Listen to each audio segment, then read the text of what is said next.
Hello everyone and welcome to the moment you've all been waiting for. It is the second clash of Nepomniachtchi and Ding Liren, this time world champion Ding Liren. It is their first game after their World Chess Championship match, and this time with Ding being in the role of actual classical world champion. So if Nepo wins this one, he will cross 2800 for the first time. He has the white pieces, and of course he would very much like revenge for what happened in the World Chess Championship match.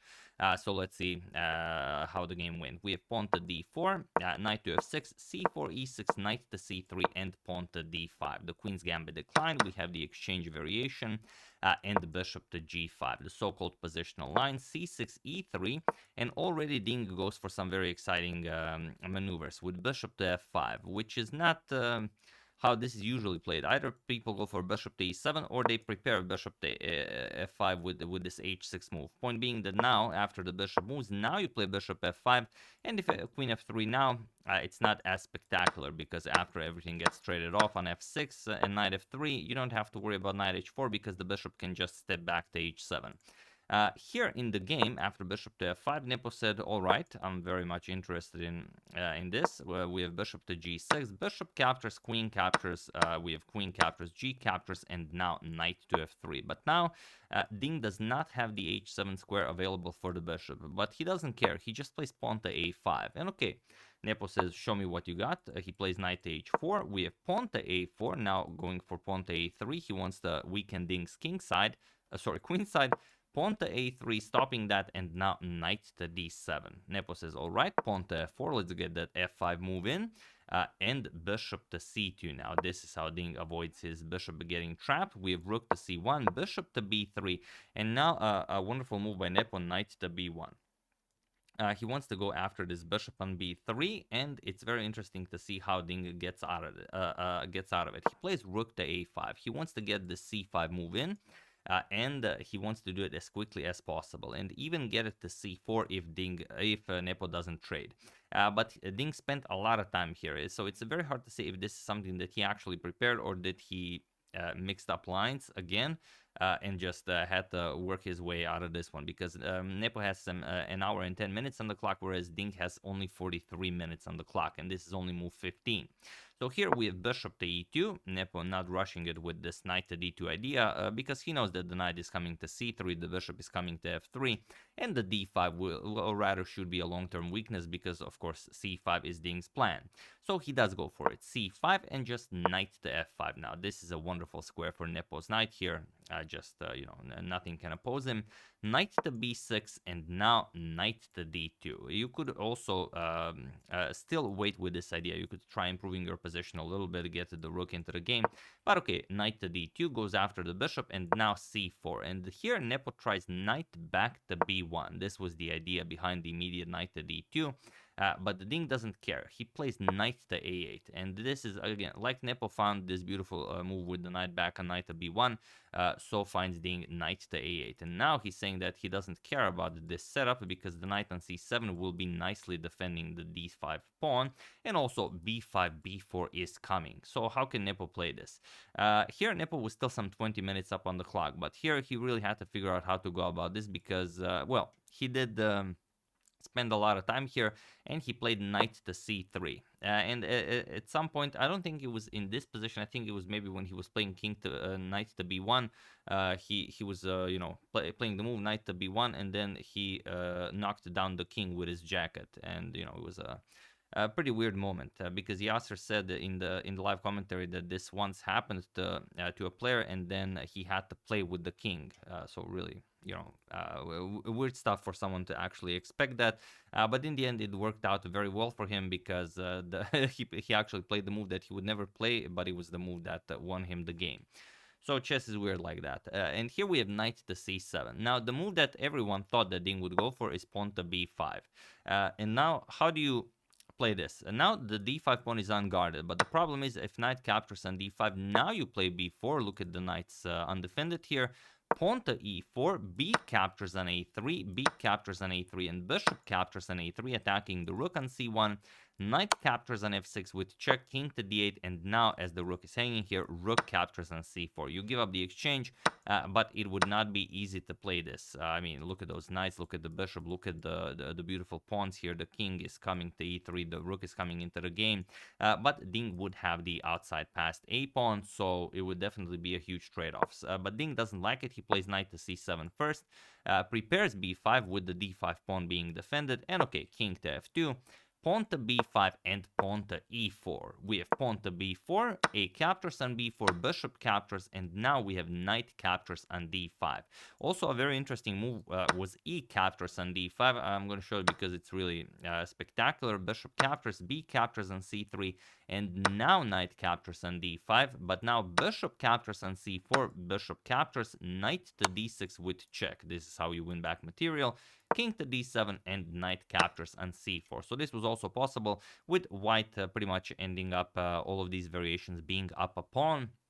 And if you can get those pawns off the board, it's going to be great, but Ding would always have the outside passed a pawn.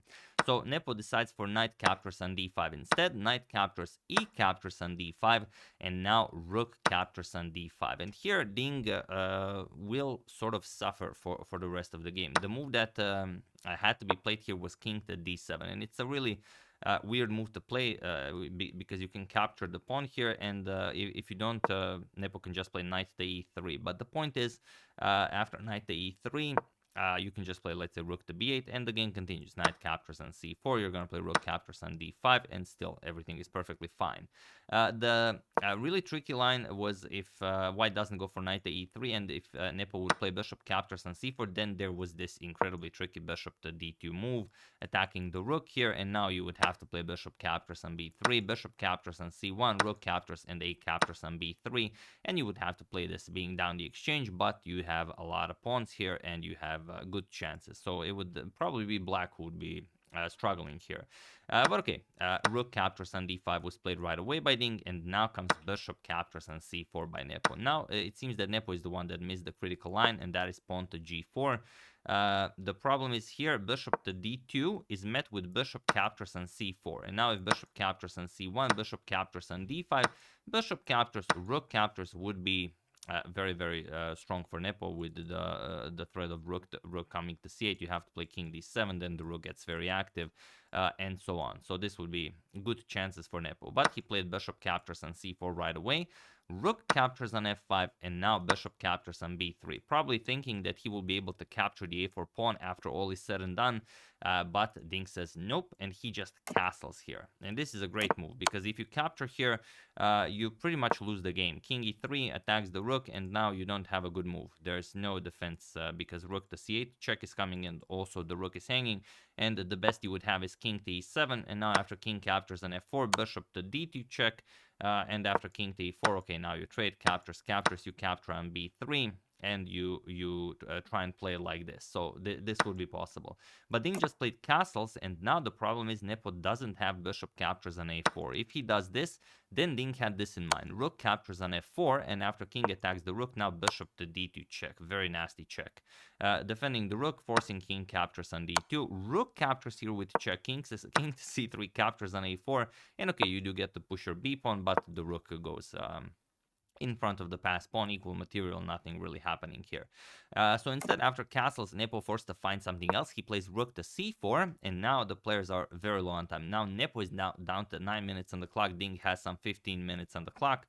And now we have rook captures on f4 check, king to e3, and bishop to d2 with check. Very nicely done. Oh, the bishop will fall, so you might as well move it to get the white king to a less active square. King captures, a captures on b3, and now rook to e1, trying to get as much activity as possible. Rook to d8 by Ding, going after the d pawn. King to d3 defending, and now pawn to f5. And now it's Ding who's up. It's not Ding who's up a pawn. Now it's equal material.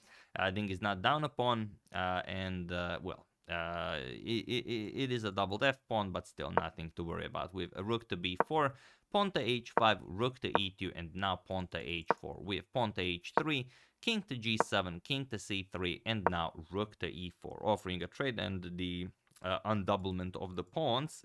I doubt that that's a word, but let's go with that.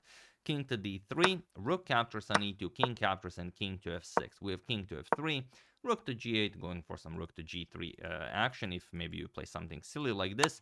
So just rook to b6 check, king e7, and king to f4. We have rook captures on g2, rook captures on b3, and now king to e6. Rook to e3 with check, and now it's only a matter of time how players will agree to a draw. King d5, rook f3, rook captures on b2, everything gets traded down, king captures on f5, king captures on d4, rook f4 check, king e3, and now rook to e4 with check, king f3, and rook captures on h4, king to g3, rook g4 check, king captures, and now the white king will just go after the pawn here, so rook delivers check, captures, captures, and now the best kind of draw, a draw by insufficient material. After king captures on f7 on move 54, the players agreed to a draw, or rather it was a draw by insufficient material. So really a wild game where it's hard to say what the Ding was doing. Going for, of course, it's definitely preparation. Like if you might think, okay, Nepo was winning or something like that because some weaker engines are going completely crazy about the moves that Ding is playing. But I've allowed the engine to crunch the numbers to let's say a depth of 52, and then the engine says no, it's perfectly fine, you can play this. And obviously, if Ding had something like this prepared for the World Chess Championship match, you can be pretty sure it's been analyzed up to like the depth 70 or something like that. So I don't think that it was a blunder. It's just that maybe Ding was looking for his chances in a really obscure, maybe complicated position. In the end, it ends in a draw. So no 2800 after this game for Nepo, but the tournament is still young. Both of them could emerge as a 2800 player after it finishes. So yeah, that's the game. Hope you guys enjoyed it. I would like to thank Mark Burzakaki, Keith Tester, Edmund Freeman, Evan Bursey, and Mazin Elsarak for a contribution to my channel. Thank you a lot. I really appreciate it. As usual, you can check two of my previous videos here. Thank you all for watching, and I will see you soon with probably which game is coming up next. So stay tuned for that. Thank you all. I will see you soon, and have an excellent rest of your day.